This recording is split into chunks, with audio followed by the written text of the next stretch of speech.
শাখা manager operation হিসেবে দায়িত্ব পালন করছে। ঠিক আছে, আরেকটা পরিচয় হচ্ছে আপনারা যে আপনারা তো সবাই বিদেশে যাবেন না? বিভিন্ন দেশে যাবেন। আমি রিপিটিভ মাইগ্রেটরি মুভমেন্ট রিসার্চ ইউনিট রামরো নাম শুনছেন? রামরোতে আমার কাজ করার একটা অভিজ্ঞতা আছে। আমি ওখানে প্রায় 3 বছর কাজ করেছি। যে মাইগ্রেশন সেক্টরটা পার্মানেন্ট পাবলিক রিসার্চ ফাংশন ছিলাম। ওখানে আমরা যেটা চেয়েছি সেটা হলো বাংলাদেশে মানুষগুলো বিদেশে যায়, এখন বিদেশ থেকে আবার কিছু ফেরত আসে বিভিন্ন কারণে, পার্সোনাল কারণে আসে, দেশের কারণে আছে, যুদ্ধ বিগ্রহ, প্রাকৃতিক দুর্যোগ, যেমন করোনা, এরকম বিভিন্ন কারণে দেশে ফেরত আসে। এখন আমরা আমাদের রিসার্চের বিষয়টি ছিল যে রিফিউজি মাইগ্রেটর যারা বিদেশ থেকে ফেরত আসে তারা দেশে কিভাবে জীবনযাপন করছে, আর যারা বিদেশে আছে তারা কিভাবে জীবনযাপন করছে, একেবারে যারা রিটায়ারমেন্ট বিদেশে আসে, রিটায়ারমেন্ট মানে যারা এখন বয়স্ক হয়ে বিদেশ থেকে ফেরত আসে তাদের প্রণালীগুলো কিরকম, তারা আজীবন আমাদের বাংলাদেশের জন্য এভিডেন্স এনেছে, দেশকে সমৃদ্ধ অর্থনীতি সমৃদ্ধ করার জন্য কাজ করেছে, এই দেশের মানুষের বাগডোরের জন্য, দেশের প্রাকৃতিক বিপর্যয় রোধ করার জন্য কাজ করেছে, দেশের ব্যবসা বাণিজ্য ডেভেলপমেন্টের জন্য কাজ করেছে, কিন্তু তারা কি অবস্থায় আছে এই খোঁজ খবর কি আমরা কেউ রাখি? এই বিষয়গুলো আমরা গবেষণা করেছি এবং বিভিন্ন বিষয়ে অনেক রিসার্চ পেপার তৈরি করেছি। তো আমরা যেটা দেখেছি সেটা হলো effective use of revenues. Effective use of revenues টা কি?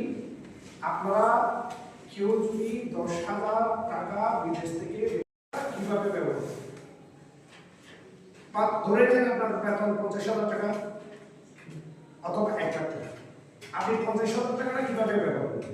আপনার ওখানে খরচ যদি 10,000 টাকা চলে যায়, আর আছে কত? 40,000 টাকা। ওই 40,000 থেকে আপনার পরিবার আছে, বউ আছে, বাচ্চা আছে, যারা আনমেরিড আছে তাদের জন্য তাদের পরিবার আছে, তাদের মা আছে, বাবা আছে, আবার আপনারা যারা বিদেশ যাবেন তাদের উপর কিন্তু পরিবারের ছাড়াও আত্মীয় স্বজন সবার কিন্তু একটা আবদার থাকে, ওদের মেজবান হবে, ওদের টাকা দিতে হবে, কেউ অসুস্থ তারা ফোন করে হোয়াটসঅ্যাপে মেসেজ দিয়ে দিবে আমার খুবই অসুস্থ, কিছু টাকা পাঠাও। তারপর ওই কারো তো অনেকটা পরীক্ষা দিতে পারছে না, রেজিস্ট্রেশন ফি দিতে হবে, ওখানে 2,000 টাকা, ওখানে কিছু ফান্ড কিন্তু খরচ পাবে। আপনারা যারা বিদেশ যাবেন আবার দেখবেন মিলাদ হচ্ছে, ধর্মীয় বিভিন্ন ধর্মীয় অনুষ্ঠান থেকে কিছু কি দিতে হবে, বাড়াই দিতে হবে, বলবে না, বলবে, তার কখনো না দিয়ে কিন্তু আপনি পাবেন। তাহলে আপনার টোটাল টাকা 50,000, টোটাল ধরে নিলাম আপনার ইনকামটা হচ্ছে 50,000। এই 50,000 টাকাটা আপনার কয় ভাগে ভাগ করছে দেখেন, বিদেশে যেখানে আছেন ওখানে আপনার জীবনযাত্রার জন্য 10,000 টাকা খরচ করতে, আর 40,000 টাকা আপনার পরিবার চলবে, আবার এই পরিবার ছাড়া আপনার যে স্বজনের কেউ দিতে হচ্ছে, আবার পাড়ার প্রতিবেশী যারা পূজা বিভিন্ন মিলাদ ওরস এই জাতীয় বিভিন্ন প্রোগ্রাম আছে তাদেরকে দিতে হচ্ছে, আবার বিভিন্ন ক্ষেত্রে আপনার পরিবারের জায়গা সম্পত্তি ক্রয়ের জন্য দিতে হচ্ছে, সব মিলিয়ে আপনার কিছু টাকা সেভ করতে হবে। আর যদি সেভ করতে না পারেন, ওই যখন রিফিউজি মাইগ্রেট যখন আপনি ফেরত আসবেন তখন দেখবেন আপনার কিছু নেই। আমি একটা কেস স্টাডি বলতে ছোট, সেটা হলো সামনে আসুন, যিনি বিদেশ থেকে 60 থেকে 70 লক্ষ টাকা ইনকাম করেছে, ওনার বাবা ছিল বিদেশে, ওনার ছেলে ছিল 2টা, টোটাল 3 জন এক ফ্যামিলির রেমিটেন্স যোদ্ধা ছিল, সবগুলো ছিল দুবাই থেকে। এখন ওনারা 60 থেকে 70 লক্ষ টাকা রেমিটেন্স বাংলাদেশে জমা ছিল, খরচ করে 60 থেকে 70 লক্ষ টাকা মতো জমা ছিল। ওই টাকাগুলো কি করছে, ওরা একটা বিল্ডিং করে ফেলছে প্রায় 55 থেকে 60 লক্ষ টাকা, আর 10 লক্ষ টাকা মতো ছিল, ওইগুলো ওরা কিছু অ্যাকাউন্টে রাখছে, কিছু বিভিন্নভাবে মেয়েকে বিয়ে দিচ্ছে, ওগুলো তো খরচ করে ফেলছে। দুর্ভাগ্যক্রমে ওনার বাবা অসুস্থ হয়ে গেল, ওই পরিবারের যিনি প্রধান কর্তা উনি অসুস্থ হয়ে গেলেন, উনি দেশে ফিরে আসলেন। দেশে ফিরে এসে উনি আগের মতো আর কাজ করতে পারেন না, তার কারণে উনি বিদেশ গেলেন। ওনার ছেলেটা 5-6 মাস রান করছে, 5-6 মাস পর বৈশ্বিক পরিস্থিতির কারণে ওনার চাকরিটা চলে গেছে, উনিও দেশে ফিরে আসলেন। তৃতীয় ছেলেটা উনি ব্যবসা করতো, ওনার দোকানটা ছিল একটা জংশনের মধ্যে, মানে মোড়ের মধ্যে। এখন ওই হয়েছে কি ওই দোকানটা ভাঙার মধ্যে পড়ে গেছে, মার্কেট ফুল মার্কেটটা ভেঙে ফেলবে। এখন ফুল মার্কেটটা ভেঙে ফেলতে গিয়ে ওনার দোকানটা ভাঙা হয়ে গেছে, তাহলে মার্কেট উঠবে, তখন উনি আবার দোকান পাবে, উনি আবার ব্যবসা শুরু করবে, একটা লং টার্ম প্রক্রিয়ার মধ্যে পড়ে গেছে না। এই প্রক্রিয়াটা শেষ করতে গিয়ে তাকে দেশে চলে আসতে হবে। তাহলে ওনার পরিবারের 3 জন লোক বিদেশে ছিল, একজন হচ্ছে বাবা, সন্তান। দুর্ভাগ্যক্রমে 1 বছরের ভিতর 3 জনেই পরিবারের বাংলাদেশে এসে গেল। তাহলে ওনাদের 70 লক্ষ টাকা কিন্তু ডিপোজিট ছিল, 55 লক্ষ টাকা দিয়ে সে ঘর করেছে, 15 লক্ষ টাকা যা ছিল তার মধ্যে চিকিৎসা খরচ এবং অন্যান্য মেডিকেল এগুলো সম্পূর্ণ শেষ করে ফেলছে। 5 লক্ষ 6 লক্ষ টাকার মতো ওনার সর্বশেষ টাকা ছিল। এই টাকাগুলো দিয়ে সে কি করলো, এখন বসে বসে পারি ইনকামে ওই ছেলেগুলো দিয়ে ওনার শেষ যে স্টাডি পেয়েছে সেটা ওর হচ্ছে চালের দোকান দিয়েছে।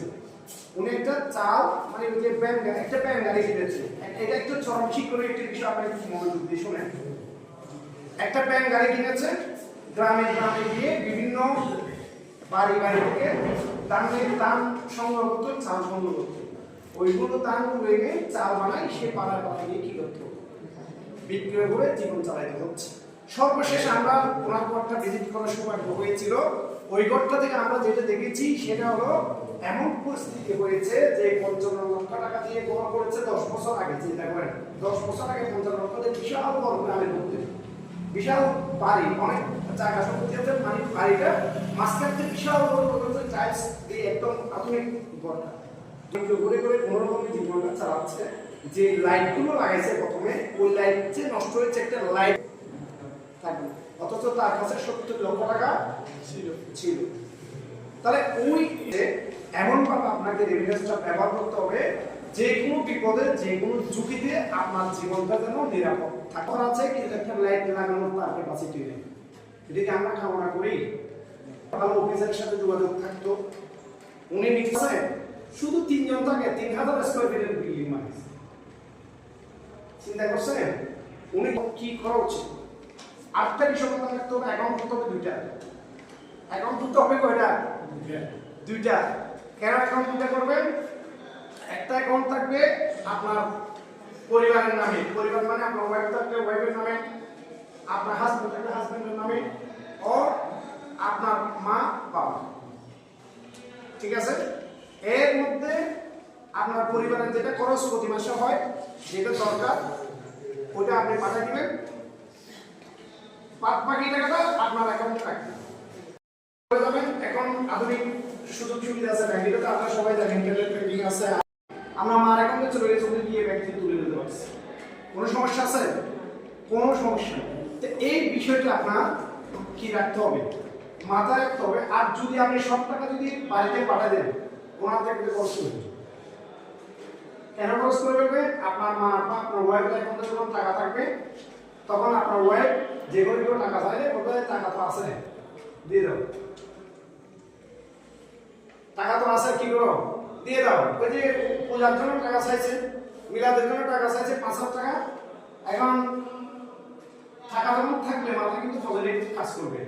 মাকে যখন হুকুমটা বলবে যে আপনার বাবা বেসতে যাবে, আপনার মা বেসতে যাবে, বা ধর্মীয় যে পূজার বিষয়গুলো তুলে ধরবে, তখন একটু মেন্টাল সফট কর্নার তৈরি হবে। তখন দেখবে আপনার বেশি টাকা দিতে কি হবে, ইচ্ছা হবে। আর অ্যাকাউন্টে টাকা নেই, তখন তাকে যত কিছুই পূজার টাকা না কোনো কাজ হবে হবে না, তখন উনি ওই যা আছে টাকা দিয়ে শেষ করবে। এই জন্য আপনার 2টা অ্যাকাউন্টের মধ্যে একটা অ্যাকাউন্টে শুধু পরিবারের খরচ পাঠাবেন, বাদ বাকিটা আপনি আপনার অ্যাকাউন্টে রাখবেন। যখন টাকা বেশি হবে এফডিআর করে দেবেন। কি করে ফেলবেন, ফিক্সড ডিপোজিট করে ফেলবেন। ফিক্সড ডিপোজিট করলে ওখান থেকে আপনার 10-11% একটা রেট থাকে, ওই রেটগুলো লাভ হতে থাকে। 1 লাখে আপনার 11,000 টাকা করে লাভ হবে বছরে। তাহলে আপনার যদি 5 লাখ টাকা করে রাখেন 5,55 প্রতি বছরে 5 লাখে কত 55,000 করে কি হবে, পারবে 55,000 মানে এক মাসে প্রায় 4,000 প্লাস করে কি হচ্ছে, ওটা দিয়েও আপনার বছর হয়ে যাবে। তাহলে আপনার ডিপোজিট যত বাড়বে ইনকাম তত বাড়বে, আপনার ডিপোজিটের সংখ্যা যত বাড়বে তত ইনকাম কি হবে। আপনার এই ডিপোজিটের নেই তাহলে আপনি ইনকাম কেমন করবেন, আপনি যা ইনকাম করছেন সব খরচ করে ফেলছেন, আপনার কিচ্ছুই নেই। আপনি 1 লাখ টাকা রাখলে 11,000 টাকা পাবেন, আপনার 1 টাকাও নেই, আপনাকে 11,000 টাকা কেউ দিবে? আপনাদের যে বেতন দেওয়া বেতন ছাড়া কোনো খরচ আছে আপনার, কোনো আয় আছে না? তিনি সকালে যখন ইচ্ছা তখন যে কোনো অ্যাকাউন্টে কি করতে পারবেন, যে কোনো ব্যাংকে যে কোনো অ্যাকাউন্টে টাকা কি করতে পারবেন, ট্রান্সফার করতে পারবেন। কৃষি ব্যাংকও পারবেন, সোনালী ব্যাংকও পারবেন, যেই ব্যাংকে ইচ্ছা। ঠিক আছে, দুইটা বিষয়।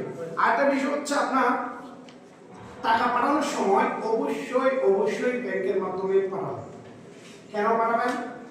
এখন যেটা আইন হয়েছে, আপনি যদি টাকা হুন্ডির মাধ্যমে অথবা অবৈধ উপায়ে বিকাশ বিভিন্ন যে এজেন্সিগুলো আছে ওগুলোর মাধ্যমে টাকা পাঠান, আপনি যদি বিল্ডিং করতে যান, জায়গা কিনতে যান, সম্পত্তি কিনতে যান কিংবা ফ্যাক্টরি করতে যান, তাহলে আপনার টাকাটা অবশ্যই অবশ্যই উৎস আছে যে আপনি জায়গা কিনতেছেন 10 লক্ষ টাকা, এই 10 লক্ষ টাকা সোর্স অফ ফান্ড কি? আপনি যদি আমি বিদেশ থেকে পাঠাইছি, আপনাকে বলবে স্টেটমেন্ট দেন। এখন আপনি যদি বলেন আমি তো স্টেটমেন্ট দিই না, আমার বন্ধুর মাধ্যমে পাঠাইছি, আপনাকে জায়গা সম্পত্তি কিনতে দিবে না। কিনলে আবার আপনাকে 2-3 লাখ টাকা ঘুষ দিতে হবে শুধু কিসের জন্য? মানে এইটা ট্যাক্স জরিমানা দিতে হবে শুধু এটা ফাঁকি এই বিষয়টা সেটেল করার জন্য। তাহলে আপনি দেখেন এই যে বিষয়গুলো এগুলো যদি আপনি না জানেন, বিষয়গুলো যদি আপনি না জানেন তাহলে আপনারা বিপদে পড়বেন না।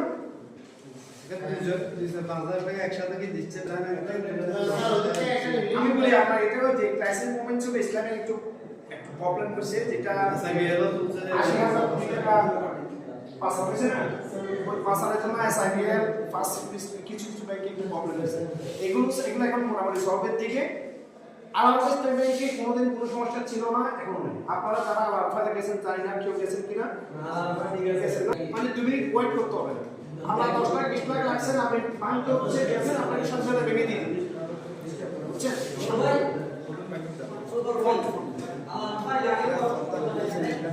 এখন 11% দিবেন, 11,000 টাকা দিবেন। সেগুলো লিমিটেড ব্যাংক আসলে পিএলসি যেগুলো এগুলো ভালো কোনো ব্যাংকে কোনো সমস্যা হবে না, সব ঠিক হয়ে যাবে। যেগুলো প্রবলেম হয়েছে সেগুলো প্রবলেম থাকে না, ঠিক করা হবে। ব্যাংক উদ্যোগ করার সুযোগ নাই, এনজিও এই সময় একটা বাংলাদেশ ব্যাংকের অনুমোদিত ব্যাংক করতে হলে ব্যাংকিং আইন 1991 সালের আইন অনুসারে করতে হয়। এখানে আইন মানে বাংলাদেশে আপনাদের জনগণের যে টাকাটা আসবে, টাকার 19% 100 টাকায় 19 টাকা করে বাংলাদেশ ব্যাংকে কি করতে হয়? জমা রাখতে হয়, ব্যবহার করতে পারে না। এগুলো নিয়ম কানুন মেনে ব্যাংক করতে হয়। ব্যাংক কখনো কোনো কি হবে না, হয়তো ধরুন ফাসিলিটি বা অন্য একটা ব্যাংক দিচ্ছে, ওই ব্যাংক আরেক ব্যাংকের সাথে যুক্ত করে দিচ্ছে, মাস ধরে একটা অপরচুনিটি থাকে যখন ব্যাংকের অবস্থা খুব কি হয়ে যায়। কিন্তু ব্যাংক কখনো এগুলো তো বাংলাদেশ ব্যাংকের নিয়ম কানুন মেনে চলে। এগুলো তো এনজিও। আপনারা শোনেন একটা বিষয় বলি, আপনার হুন্ডির বিষয়টা বুঝতে পারছেন? অবৈধভাবে কোনো অবস্থাতেই টাকা পাঠানো যাবে না। মানি লন্ডারিং আইন 2012 সালে শাস্তিযোগ্য অপরাধ। এক সেকেন্ড হলো আপনার টাকা পাঠানোর পর আপনি যদি বিল্ডিং করতে যান, আপনি যদি জায়গা কিনতে যান, আপনি যদি ফ্যাক্টরি করতে যান, আপনি যদি এলাকায় কোনো কাজ করতে যান, আপনাকে অবশ্যই অবশ্যই বিপদের সম্মুখীন হতে হবে। এই জন্য একটু কষ্ট করে একটু দূরে হলেও আপনারা ব্যাংকের মাধ্যমে কি করবেন? টাকা পাঠাবেন। হয়তো বললাম অ্যাপস আপনারা ইন্টারনেট ব্যাংকিং চালু করলে একদম ইজিবার পাবেন।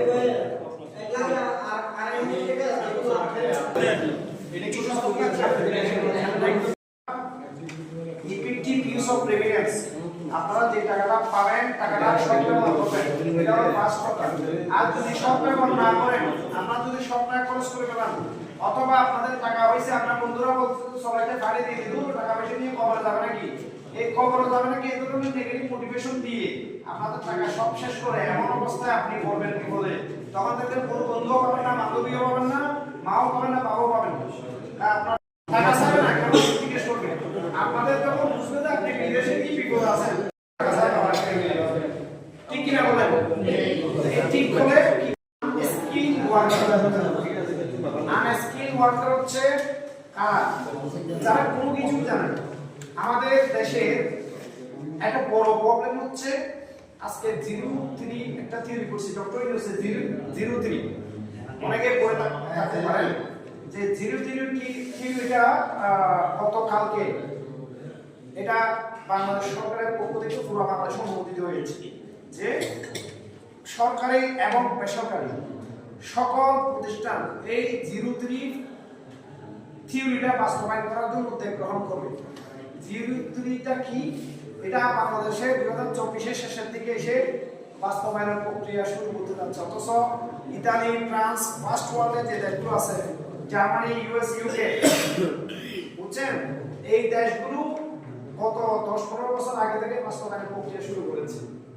জিরো-3টা কি?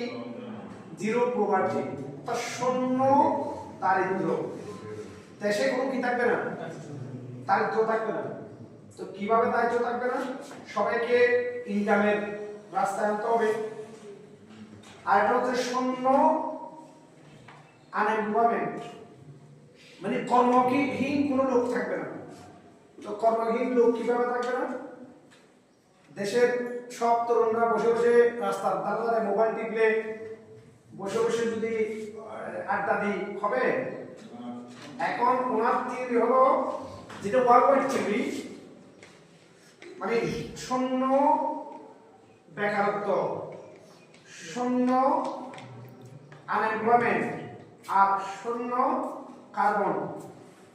এবং তিনটা এজ ওল্ড, বয়স্ক, তাদের তো আপনি ফিল্ডে নামাতে পারবেন না, পারবেন না। যারা আপনার শিশু, তারা তো খেলবে, পড়ালেখা করবে, তাদেরকে আপনি ফিল্ডে নামাতে পারবেন না। তাহলে দায়িত্বটা কাদের উপর? কাজ পারেন, আপনি কারের ড্রাইভিং পারেন, আপনি কি টিচিং, ভালো টিচিং পারেন, অর্থাৎ যে প্রফেশনটা পারেন, ঠিক আছে, ওই প্রফেশনটা যদি আপনি ডেভেলপ করতে পারেন, আপনি ইনকাম করতে পারেন, আপনি ব্যাকআপ করবেন। কিন্তু আমরা কি করব? আমরা কিছু করবো না, আমরা লেখাপড়া করবো না, কাজও করবো না। তো এখন ডক্টর ইউনূসের যে থিওরিটা ইমপ্লিমেন্টেশন করতে চাচ্ছে সেটা হলো মানে তরুণদের পিছনে রাষ্ট্র প্রচুর টাকা খরচ করবে। পলিটিক্যাল ইস্যু না, এটা ইন্টারন্যাশনাল ইস্যু, সেজন্য বলছি রাষ্ট্র, যে কোনো রাষ্ট্র, এটা বললাম না, ফ্রান্স ট্রিলিয়ন টাকা খরচ করতেছে, ট্রিলিয়ন, বিলিয়ন না, ট্রিলিয়ন টাকা খরচ করতেছে তরুণদের পিছনে। যারা 9 থেকে শুনেন, যারা 9 থেকে মাস্টার্স পর্যন্ত আছে, বিভিন্ন দেশের মানুষজন বলে যাবে, আপনি যদি ইংলিশে কথা বলে সেটাও বুঝেন না, কাতারি ভাষা বললে সেটাও বুঝেন না, চাইনিজ বললে সেটাও বুঝেন না, আপনাকে কেন সেখানে বেশি বেতন দিয়ে রাখবে? আপনি আমাকে বলেন। আপনি যদি ওখানে সুপার মার্কেটে গেছেন, আপনি এক্সপার্ট, আপনাকে চাইনিজ ভাষা কথা বললে আপনি সার্ভিস দিতে পারতেছেন, স্মুথলি প্রেজেন্টেশন করতে পারতেছেন, ইউএস এর লোক এসে কথা বললে আপনি স্মুথলি অপারেশন করতে পারতেছেন, আপনার এই কাতার লোকজন আসলে কাতার ভাষা আপনি জানেন, ইংলিশ ফ্লুয়েন্টলি দিতে পারেন, সুইফট সার্ভিস দিতে পারেন, এবং অ্যাকাউন্টস মেনটেন করতে পারেন, ভালো বুঝেন না।